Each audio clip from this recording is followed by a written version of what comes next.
일요일엔 취사 금지.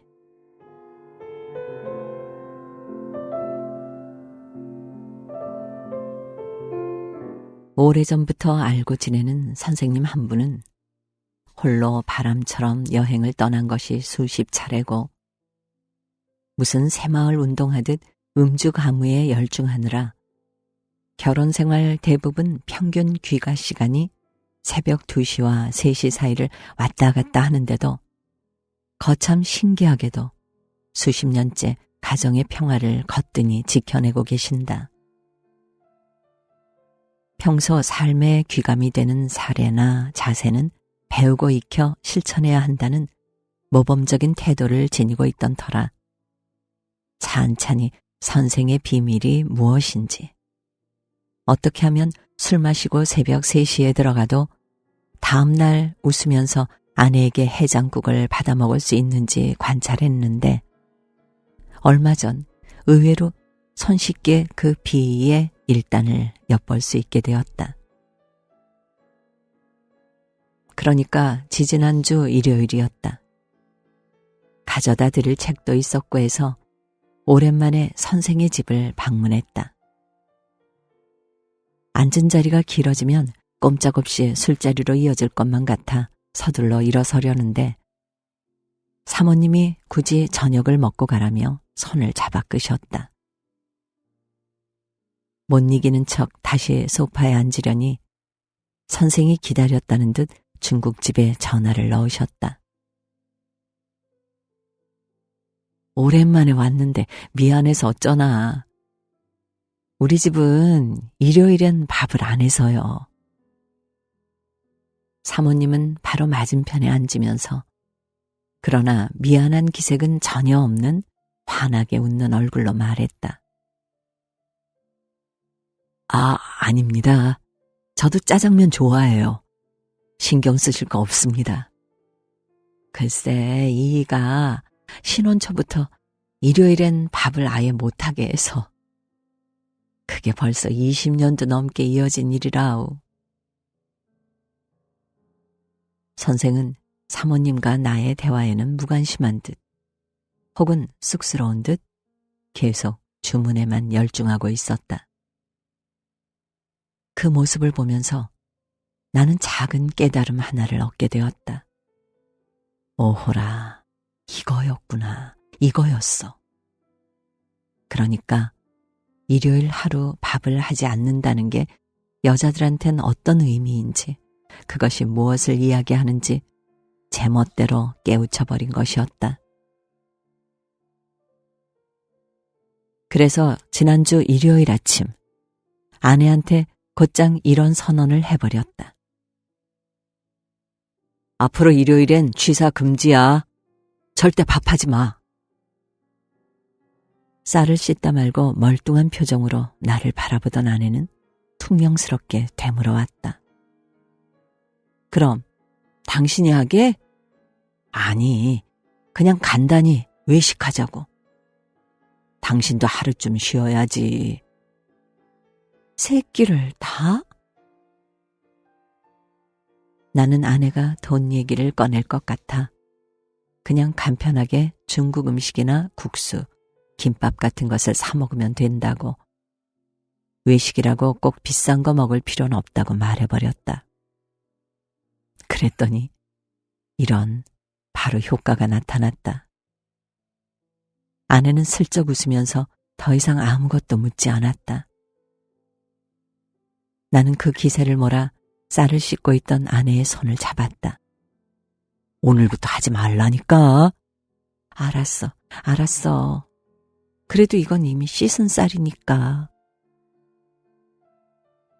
그날 점심을 짜장면으로 해결한 우리 식구는 6살, 4살 아들도 분명 좋아했다.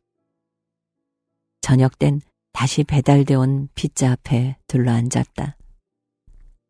점심도 밀가루로 먹고 또 저녁까지 밀가루 음식으로 해결한다는 게 좀 무리인 듯 싶었지만 그래도 첫날인데 뜻을 굽힐 순 없지 하면서 밀어붙인 것이었다. 하지만 문제는 아들들이었다. 아들들은 빗자엔 손도 대지 않은 채 칭얼거리면서 계속 밥을 찾았다. 정말 아내를 위한다면 그때 그냥 내가 일어나서 밥을 하면 될 것을. 뜻하지 않은 오기와 아집이 순간 나를 사로잡고 말았다. 그래서 뚝뚝 닭똥 같은 눈물을 흘리는 두 아들 앞에서 밥을 하겠다고 일어서는 아내한테 큰 소리까지 치면서 꾸역꾸역 혼자 빗자를 먹어댔던 것이다.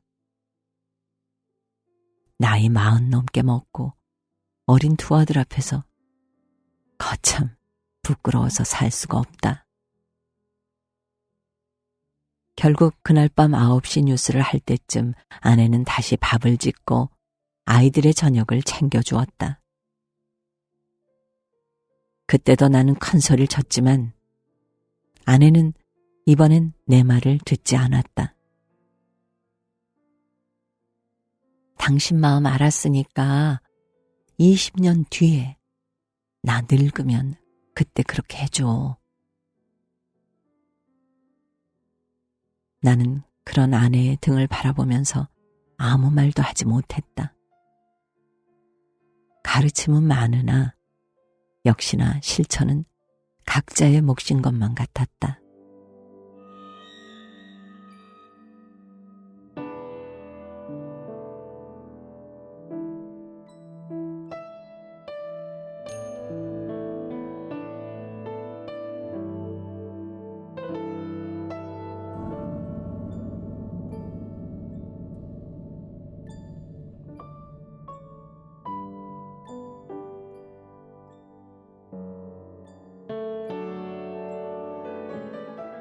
그래서 우리는 조금 더 가까이 있었다.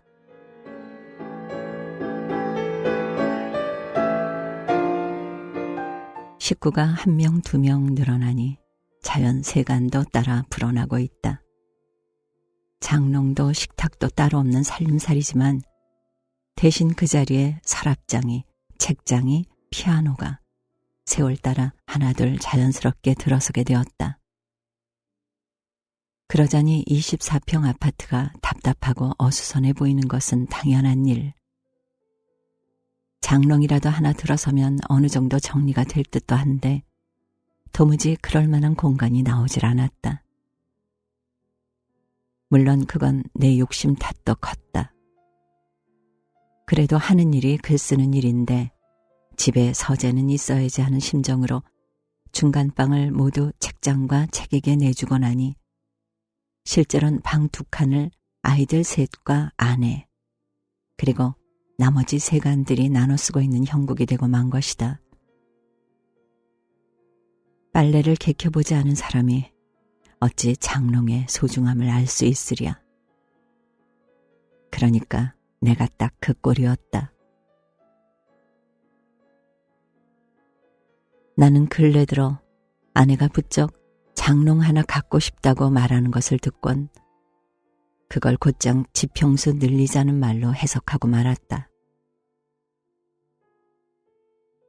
그도 그럴 것이 우리 아파트 단지는 24평, 32평, 40평, 52평 등으로 나뉘는데 각 평형마다 위치가 따로따로 떨어져 있었다. 그 사람이 어느 동에서 나오느냐에 따라 그 사람이 사는 평수 또한 확연히 드러나는 그런 구조였다. 나는 아침마다 어린이집 버스에 아이들을 태우는 아내의 입장으로선 그게 좀 스트레스가 되지 않을까 그렇게 지레짐작하고 만 것이었다. 그래서 또 가정 경제 상황은 전혀 고려하지 않은 채 얼마 전 버스 정류장 근처에 새로 들어선 아파트 모델하우스에 아내와 아이들을 데리고 마치 금방이라도 계약서에 사인할 기세로 들어서게 된 것이었다. 40평형으로 새로 지어질 아파트는 방이 4칸에 화장실도 2개였으며 따로 드레스룸도 갖추고 있었다. 거실과 베란다도 널찍해 더 이상 피아노 의자에 빨래를 널지 않아도 될 것만 같은 그런 공간과 크기였다. 어때? 좋지? 우리 그냥 계약할까? 안방 붙박이장을 한참 바라보던 아내에게 나는 말해버렸다. 아내는 그런 나를 뚱한 표정으로 바라보다가 피식 웃으면서 대꾸했다. 24평 아파트 대출금 갚으려면 아직 3년 남았네, 이 아빠야. 아직껏 또 대출 받으면 되지 뭐. 아하, 또 대출을 받으시겠다고요? 대출을 갚다가 환갑 맞이하시겠다고요? 아내는 그렇게 말하면서 설렁설렁 모델하우스를 둘러보고 난 뒤 신발장 쪽으로 걸어갔다. 나는 괜히 부하가 나 아내한테 투덜거렸다.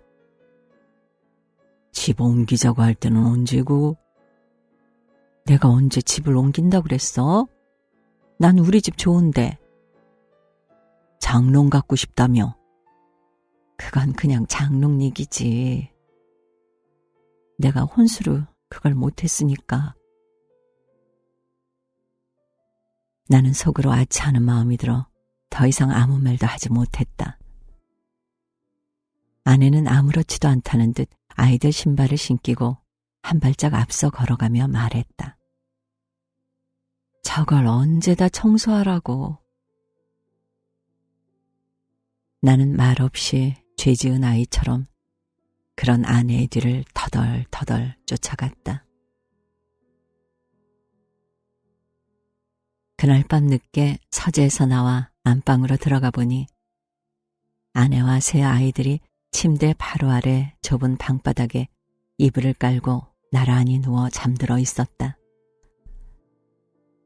침대에서 자면 아이들이 따라 올라올까봐, 그러다가 행여 아래로 떨어지기라도 할까봐 아내는 항상 방바닥에서 잠을 잤다. 다닥다닥 붙어 자고 있는 아내와 아이들을 보자니 무언가 뭉클한 것이 가슴 한쪽을 스치고 지나갔다. 그래서 나도 침대 위로 오르지 못하고 그들 틈에 살짝 모로 누웠다. 쌕쌕거리는 아이들의 숨소리가 들리고 아내의 콧김이 내 뺨에 와 닿았다. 아이들의 설레움과 아내의 설레움도 와 닿았다.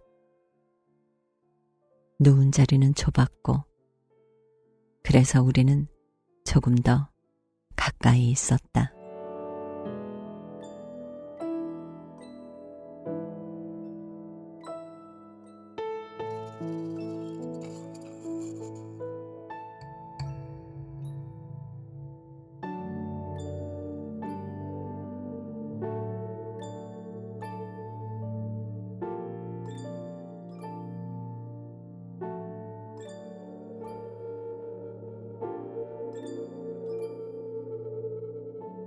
여자친구.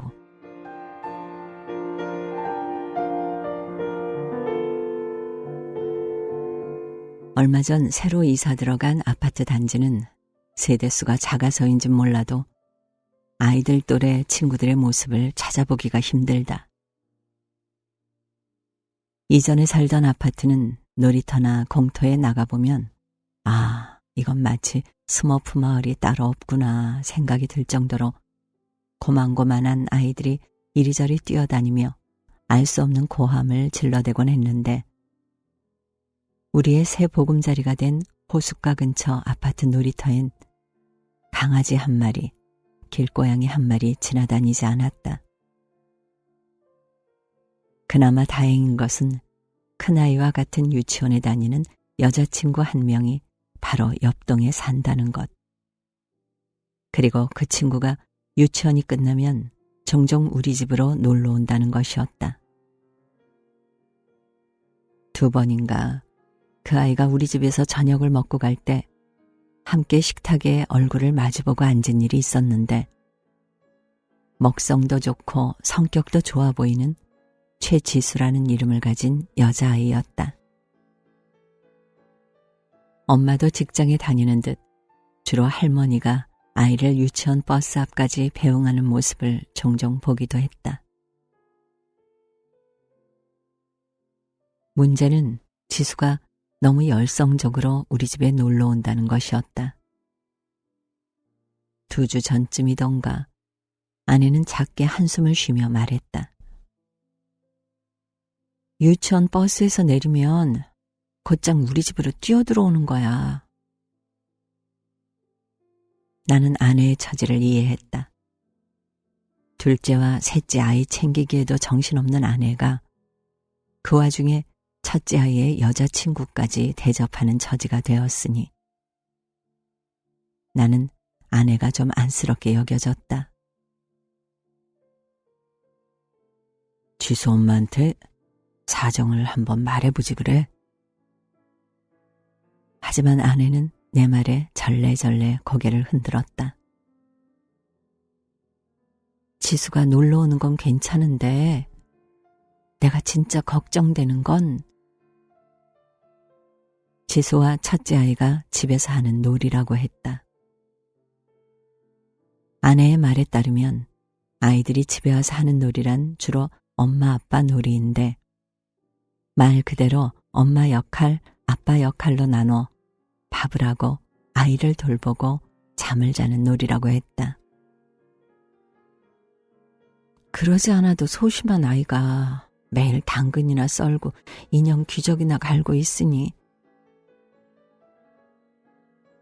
아내는 첫째 아이가 예전처럼 칼싸움이나 숨바꼭질도 하면서 놀기를 바라지만 웬걸 첫째 아이는 고분고분 지수가 하자는 대로만 따라한다는 것이었다. 나는 아내의 그 말에 별로 걱정을 하지 않았는데 그거야 뭐 제 아빠를 닮아서 그런 것을 하고 생각하고 말았기 때문이다. 아울러 아내가 벌써부터 첫째 아이의 여자친구를 견제하는 것은 아닐까 싶기도 했다. 그러던 지난 토요일 오후 집으로 찾아온 지수와 첫째 아이의 노는 모습을 유심히 관찰할 기회가 생겼다. 별일 아니라고 생각했지만 지켜보니 과연 아내의 걱정이 꼭 과장만은 아닌 것이 첫째 아이는 지수와 함께 인형머리를 따주면서 계속 흥얼흥얼 노래를 불러대고 있었다.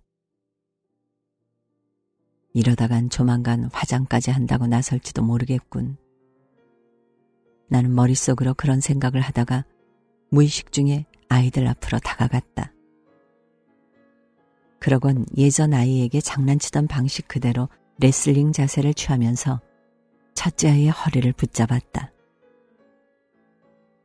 첫째 아이도 내가 무엇을 하려는지 눈치채곤 내 목에 매달렸다. 우리들은 한참 지수는 상관하지도 않은 채 마루 이곳저곳을 굴러다녔다. 그리고 그렇게 몇 번을 굴러다니다가 나는 숨을 씩씩 내쉬면서 지수를 향해 물어보았다. 지수야, 지수는 아빠랑 뭐 하면서 놀아? 우리는 늘 이렇게 노는데. 그러자 지수는 끔뻑끔뻑 나를 바라보다가 대답했다. 아빠 없는데요?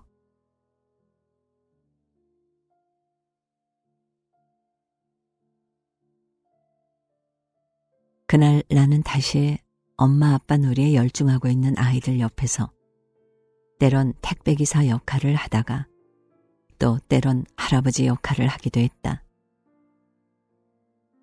나는 지수에게 혹 상처를 주지 않을까 걱정했지만 지수는 다시 씩씩하게 블록으로 지은 집에서 나오며 택배기사인 나를 맞이했다. 그래서 나 또한 아무렇지도 않게 지수에게 인사를 할 수 있었다. 어른들은 아이들을 너무 모른다. 아이들을 안다고 생각하는 순간, 그 순간 아이들은 상처를 받을지도 모른다. 아들의 여자친구가 내게 그것을 가르쳐 주었다.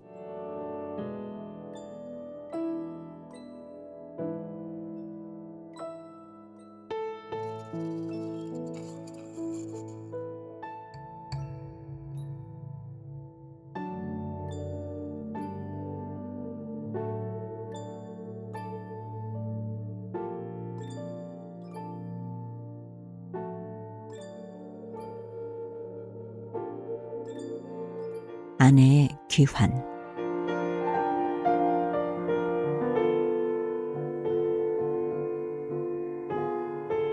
봄이 되고 직장 내 이런저런 일들이 많아지면서 점점 더 귀가하는 시간이 늦어졌다. 그래도 예전엔 이른 시간에 집에 돌아와 아이들과 놀아주기도 하고 씻겨주기도 했는데 요샌 그런 일들이 도통 뜸해진 것이었다. 어쩌다 한번 저녁 식사 시간에 맞춰 들어온 날에도 식탁에 앉아 꾸벅꾸벅 졸기만 했으니 아내 입장으로선 그런 모습이 꽤나 안쓰럽게 여겨진 모양이었다. 아내는 아이들을 우르르 작은 방으로 몰아넣은 후 말했다. 앞으로는 그냥 아이들 다 자고 있을 때 들어와. 괜히 와서 도와준다고 몸만 더 축내지 말고. 단. 아내는 그러면서 한 가지 단서를 달았다. 토요일 하루만 온전히 자기 시간을 달라는 것. 그래야 자신도 스트레스 받지 않고 일주일을 지낼 수 있을 것 같다는 말이었다. 나로선 그것이 일종의 배려로 다가왔기 때문에 거부할 이유도 마음도 없었다.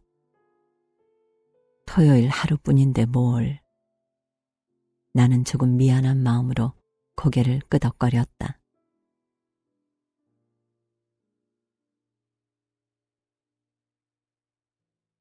돌아온 첫 번째 토요일엔 마침 아내의 사촌 여동생이 놀러왔다. 사촌 여동생은 중2였다. 말로만 듣던 그 중2. 아내는 사촌 여동생과 영화를 한 편 볼 계획을 세웠다. 그러곤 나에게 조심스럽게 괜찮겠어? 라고 물어왔다. 이미 약속한 것도 있고 중2 사촌 여동생과 한 집에 있는 것도 만만치 않을 것 같아 나는 어깨를 한번 으쓱하는 것으로 대답을 대신했다. 그리고 그로부터 7시간 동안 나는 하늘이 노랗게 변하고 땅이 갑자기 얼굴 앞까지 일어나고 종아리가 저절로 후들거리며 기울음처럼 웅웅거리는 소리가 끊임없이 귓가를 맴도는 그런 낯선 경험을 하게 되었다. 생각해보니 그건 내가 온전히 혼자 힘으로 새 아이를 돌본 첫 번째 날이었다. 그건 예상과도 다르고 또 짐작과도 다른 일이었다. 물론 시간을 조금 빨리 보낼 마음으로 외출한 게 실수였다. 유치원생인 두 아이는 그것이 도로인지 인도인지 그건 우리가 신경 쓸 일 아니라는 듯 냅다 뛰기 시작했고 막내인 셋째는 내 품에 안겨 계속 3단 옥타브를 10분 활용 최선을 다해 울어댔다. 하지만 그렇다고 해서 아내에게 대뜸 미안하지만 안 되겠다고 주말엔 그냥 함께 아이들을 돌보자고 말할 순 없었는데 그건 그동안 혼자 힘으로 아이들을 돌봤을 아내의 하루하루가 떠올랐기 때문이다. 몇 번 더 해보면 적응이 되겠지. 나는 공원 벤치에서 셋째의 기저귀를 갈아주며 중얼거렸다. 다시 돌아온 두 번째 토요일 아침. 아내는 두툼한 장편소설 한 권을 들고 외출했다. 학교 다닐 때처럼 하루 내내 카페에 앉아 책 한 권 읽어보는 것. 그것 또한 아내의 버킷리스트 중 하나였다. 아내는 현관을 나서기 직전 예의 또 괜찮겠어? 라고 물어왔지만 그래서 나는 씩 웃으며 걱정하지 말라고 말했지만 그러나 속으로 좀 얇은 책이면 안 되겠니? 시집도 좋은 게 많은데 생각한 것도 사실이었다.